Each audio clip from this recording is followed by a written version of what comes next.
Great. Thank you very much for giving me this honor. This is indeed a privilege to be in front of such impressionable minds, because not long ago I was sitting in the audience, as the chairman said, and I smiled when he said, make sure you take care of your attendance, because I remember those days very clearly. And so again, dignitaries on the stage and all the audience members, it is indeed an honor to be here. And the way I have looked at the next 40 minutes is to talk about my own journey. And I'm going to take some leaves out of my journey and hope that that it benefits you as you stand today on a very momentous occasion. It's the life, I can tell you, is going to be very different from today. Right? Getting into an MBA institute of such repute, the expectations from you, as has been very clearly noted here on the stage, from the speakers on the stage, is going to be very high. So everything that you have done so far has gotten you this far. You know, as they say, I have not come this far to only come this far, right?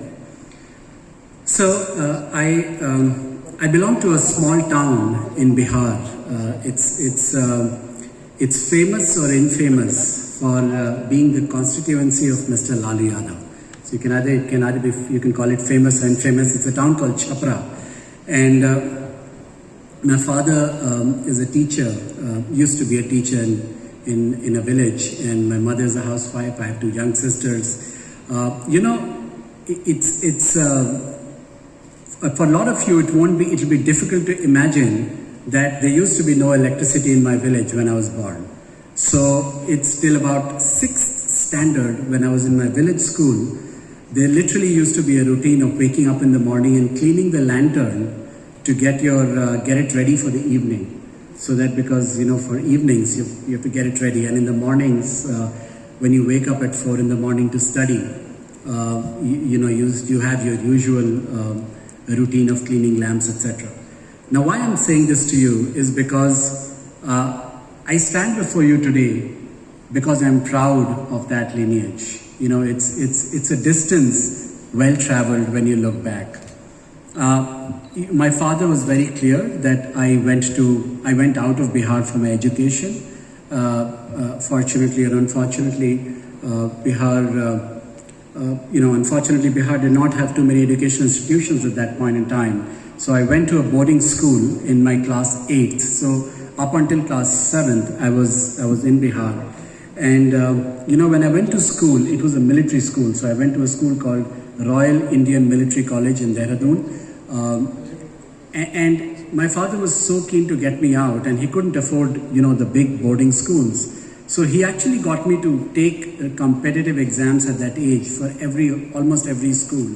And I did not get through almost 8 of those 10 schools, right? But I got through this school, which really turned me around from a life perspective. I don't know, you would know many of those schools. But having said that, I went to the school, and I'll share this small incident with you. I got through that school because of my mathematics. I got 120 out of 120 in mathematics. Bihari boys generally are good at mathematics. But in English, I must say, I got 46 out of 90 in English, right? I barely passed, right? And I remember when I gave the exam, the interview for the school, it was a brigadier from the army who took the interview. And I had literally rectified the answers that I had to say. Why do you want to join the school? Because I want to serve the country. It was a military school sending kids to National Defense Academy. So anyway, I made it, and I went to school, and I did not know English, right? So my biggest achievement in my life is standing before you and speaking English. So a lot of you will not relate to this, because I speak 3 languages. I speak Bhojpuri, Hindi, and English. But I can tell you that at that point in time, it was a big deal. you know, my mother used to say कि तुम अंग्रेजी बोलते हो, अब तुम्हें 20,000 की नौकरी तो मिल ही जाएगी. You know, it was a big deal at that point in time. I went to this school and I remember my friends still trouble me with it, is that I was washing my socks and the soap that I was washing it with fell in the tank, and my friends got angry and I told them don't angry. So till date they actually trouble me saying don't angry, right? So I did after 12th I went to the National Defence Academy, got commissioned in the Indian Navy. The first time I made to NDA in the second attempt. I failed in the first attempt. And I'm going to tell you a series of my failures, because I want you to know that where I stand today hasn't been easy. It has come after a series of failures, but I am happy where I stand today. It's important to be, and we can talk about achievements subsequently. So I failed the first attempt, and I wrote a letter to my parents saying that my life has come to a crashing halt. Right? And my parents thought, you know, pata nahi ladka kya kar lega. So they came running to the school and explained to me that it's fine. I got admission in Delhi's University, Ramjas College, Physics Honours, because my father wanted me to do UPSC. And he said, मैं physics का teacher हूँ, you should do physics. And then the second attempt I got into NDA, and we almost decided not to go to NDA because my father was clear I should now go to UPSC. Right? But having said that, I joined NDA, all my friends were there, and 3 years of NDA again teaches you quite a bit. It is the toughest under 19 course in the world. Right? You go there, and I don't know how many of you have had the opportunity to go to National Defence Academy. It is a place that turns a boy into a man. And now, of course, there are women cadets as well. At our point, there were only men cadets.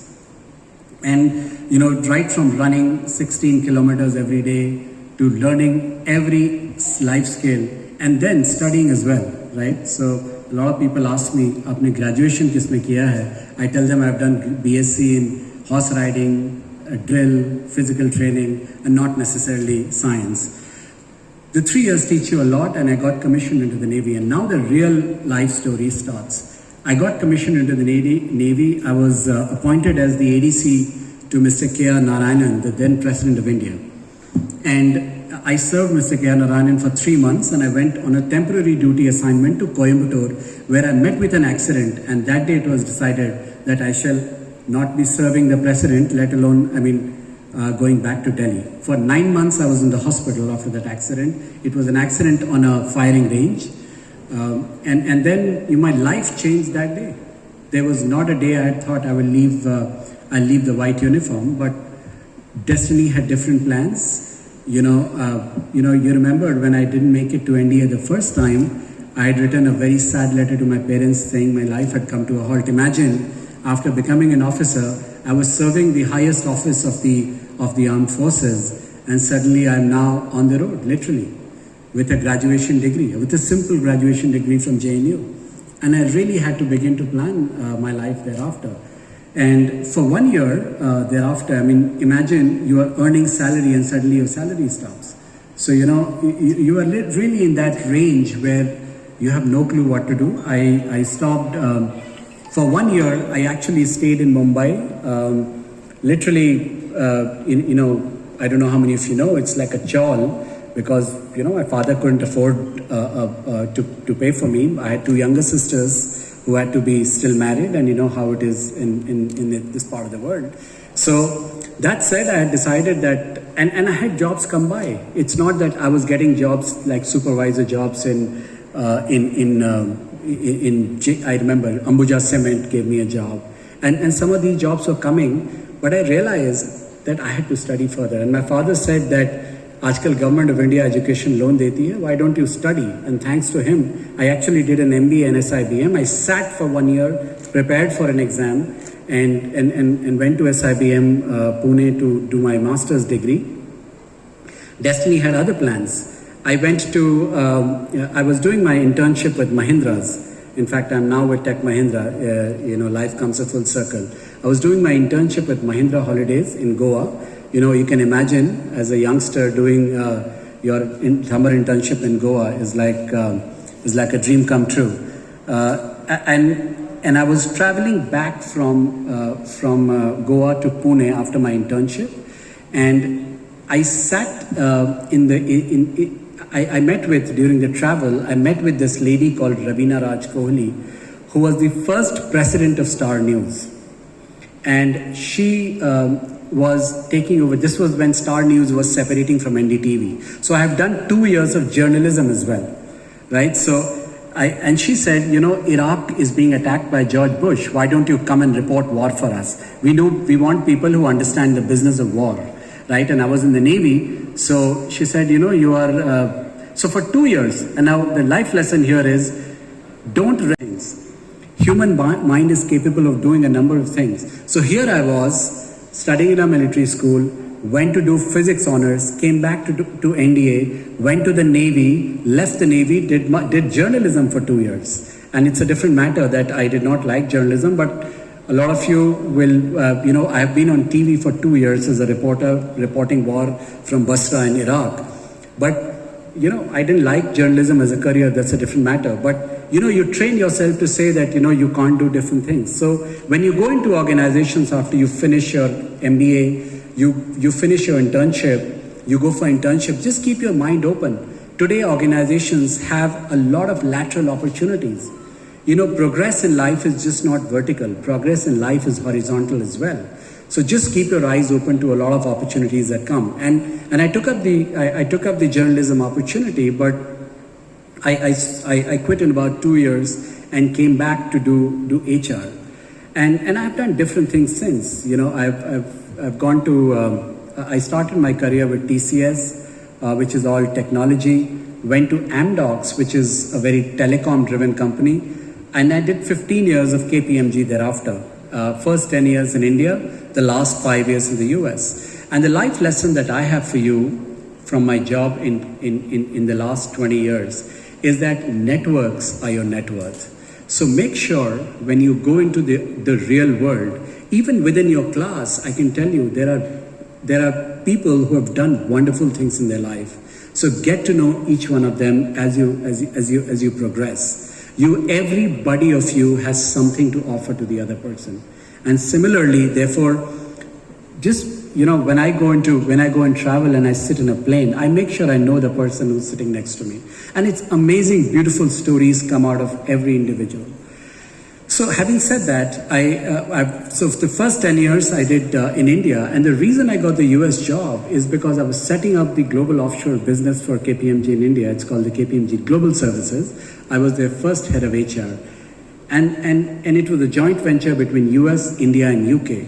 So the senior most people of US, India and UK would always interact with me, you know, so solve their problems. So the second life lesson I want to give you out of this, after my career at KPMG, is that be a problem solver, provide solutions. It's very easy to be part of the question. It's very easy to be a part of the problem. It's very easy to ask your seniors, your professors, that this is not happening. Can you go to your professor with a solution to say, so this is not happening, can we find a solution? I have thought of 3 or 4 things, right? So be a part of the solution, and people will always respect you in any organization. You know, the one subject that you will study here is strategy, right? All of you will study business strategy, you will have a professor of strategy. I say that strategy is great, but execution is where lies the real proof in the pudding. So make sure that you have execution mindset. It's important for you as you grow in your career to fold your sleeves and work on things to really solve problems, right? It's important, and the next thing I want to talk about is taking care of yourself, right? In all of this, make sure that as you grow in your careers, as you go through these 2 years, make sure that you're having your adequate share of, you're taking care of yourself. Today, mental well-being is a big subject for HR fraternity. Everybody wants to, you know, and we have Ranjit Tiwari sitting here, who's actually his business is into wellness. And we've just sort of begun to sign up with him. He's actually going to provide us wellness services. So every organization is getting into wellness. So make sure when you become managers, and you have people who report into you, their wellness is very important. Make sure that you take care of them and empathize with people. And therefore, the third lesson that I have for you is be inclusive in your decision making. It's very easy to think of yourself and think from your perspective.